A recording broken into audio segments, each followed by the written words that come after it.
এই point table যখন আপনি দেখছেন তখন পয়েন্ট টেবিলের আসল অংশ প্রিমিয়ার লিগে যেটা আসলে জমে উঠেছে, পয়েন্ট টেবিলের 3 থেকে 8 পর্যন্ত চ্যাম্পিয়ন্স লিগে কারা পরের বার খেলবে সেই স্বপ্ন ম্যানচেস্টার সিটি দেখছে, কিন্তু সেটা আরও একবার নতুন করে ধাক্কাই কি খেলো না 1-0 গোলে নটিংহ্যাম ফরেস্ট পয়েন্ট টেবিলের 3 নম্বর দলের কাছে হেরে গেছে ম্যানচেস্টার সিটি। তাতে অবশ্য পয়েন্ট টেবিলে তাদের নড়চড় হয় নাই, তারা 4 নম্বরে আছে, তাই তো?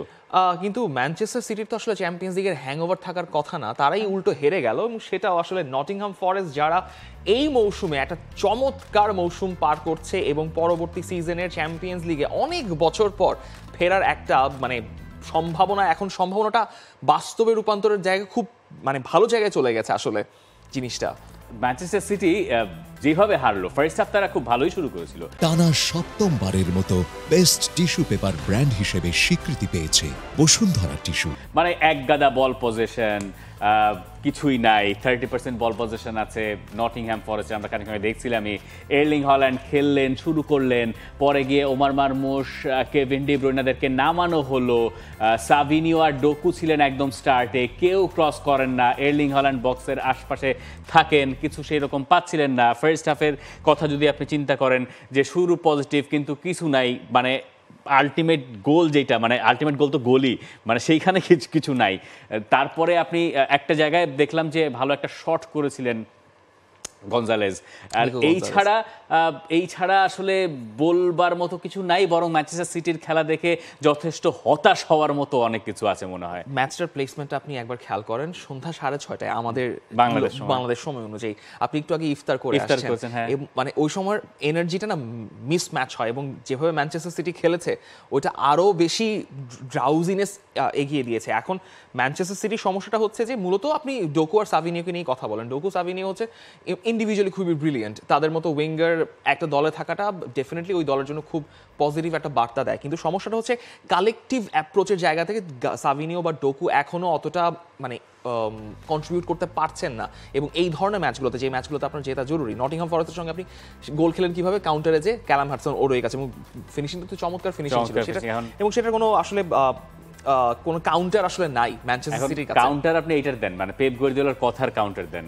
টপ 4-এ থাকাটা গুরুত্বপূর্ণ, সেটা টপ 5-ও হইতে পারে পরের বার চ্যাম্পিয়ন্স লিগ খেলার ক্ষেত্রে। আর 10টা ম্যাচ আছে প্রিমিয়ার লিগে, পরের ম্যাচটা ব্রাইটনের বিপক্ষে, এরপরে ম্যানচেস্টার ইউনাইটেডের সঙ্গে ম্যাচ আছে কোয়ালিফাই করার জন্য। চ্যাম্পিয়ন্স লিগের কথা বলছেন কি, আমাদের হাতে 10টা ম্যাচ আছে, সহজ হিসাব প্রতি ম্যাচ যেত আর পরেরটায় চলে যাও। আমাদের হাতে 10টা ফাইনাল আছে, আমরা টানা জিততে পারছি না, আমাদের কিছু একটা করতে হবে। কোয়ালিফিকেশন তো আর আকাশ থেকে টুপ করে পড়বে না, আকাশ থেকে যে টুপ করে পড়বে না এইটা এখন গার্দিওলাকে বলতে হচ্ছে প্রেস কনফারেন্সে এসে। এই যে 10 নম্বর ম্যাচটা শেষ দিনে তারা ফুলহ্যামের সঙ্গে অ্যাওয়ে ম্যাচ খেলবে, আমি যতটুকু যা দেখলাম ওই পর্যন্ত যদি ঝুলে থাকে ব্যাপারটা, এই ম্যানচেস্টার সিটির পক্ষে খুব কঠিন হয়ে যাবে। এই ম্যানচেস্টার সিটির জন্য খুব কঠিন হবে যদি 5টা দলও আসলে চ্যাম্পিয়ন্স লিগে চান্স পায়। প্রিমিয়ার লিগের কোএফিশিয়েন্ট তো বলছে যে এখনো পর্যন্ত 5টা দল পাবে, এবং হয়তো ম্যানচেস্টার সিটি 5টা দলের মধ্যে থাকবে, কিন্তু ম্যানচেস্টার সিটি যে 1, 2, 3, 4, 5-এ এসে শেষ করতেছে, সেটা আসলে এর আগে কখনো গুয়ার্দিওলার জন্য হয়নি। যদি আপনি ওই হিসাবটা করেন, মানে গুয়ার্দিওলা আসার পর এটাই সম্ভবত, আসার পর ওই সিজনটাও বাদ দেন যেখানে ম্যানচেস্টার সিটি তৃতীয় হয়ে শেষ করেছিল, এটা সম্ভবত এখন মোটামুটি কাগজে কলমে বলতে পারেন যে এটা 9ম ম্যাচের হার ছিল, পরে ম্যাচটা হারলে 10ম হার চলে আসবে, এবং এটা মোটামুটি প্রিমিয়ার লিগ সবকিছু মিলে রেকর্ডগুলো দেখি আমরা, এক্স্যাক্টলি ওই রেকর্ডটা বলছেন যে এই হয়েছে সেই হয়েছে, কি হয়েছে একটু লেখা অবস্থায় যদি দেখে নেই তাহলে বোধহয় সবার একটু বুঝতে সুবিধা হবে। 9 সংখ্যা নাম্বার 9। হ্যাঁ, প্রিমিয়ার লিগে এক মৌসুমে গার্দিওলার অধীনে যৌথভাবে সিটির সবচেয়ে বেশি ম্যাচ হার 19-20 মৌসুমের পরে, এবার সংখ্যা 38। 28 ম্যাচে সিটি 38টা গোল হজম করেছে গার্দিওলার অধীনে। প্রথম এক মৌসুমে সর্বোচ্চ গোল হচ্ছে তার 39টা খাওয়া, ওই রেকর্ড ভেঙে যাচ্ছে, এটা আমরা শিওর। এরপরে আরেকটা হচ্ছে 15,169, সব প্রতিযোগিতা মিলে শেষ 30 ম্যাচে সিটির 15তম হার, আর এর আগে সিটি সব মিলে 15 ম্যাচে হেরেছিল 69 ম্যাচে, ওটা 15,000, 15 আর 169 আলাদা দুটো ব্যাপার আসলে হয়, মানে ওরকম যদি বানিয়েও দেই আমরা, হ্যাঁ, তাহলে এই অবস্থাটা আসলে এই দাঁড়ায়। আপনি কি ম্যান সিটিকে দেখেন টপ 4-এ? আমি ম্যান সিটিকে এখনো টপ 4-এ দেখছি খুব সহজভাবেই, এবং হয়তো টপ 4-এই পাচ্ছি আর কি।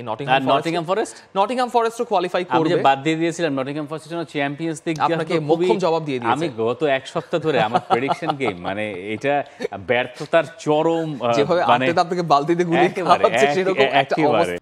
For more updates, subscribe to our YouTube channel and click on the bell icon. Follow us on Facebook and Instagram. Download T-Sports app to enjoy exciting games and highlights. Visit tsports.com.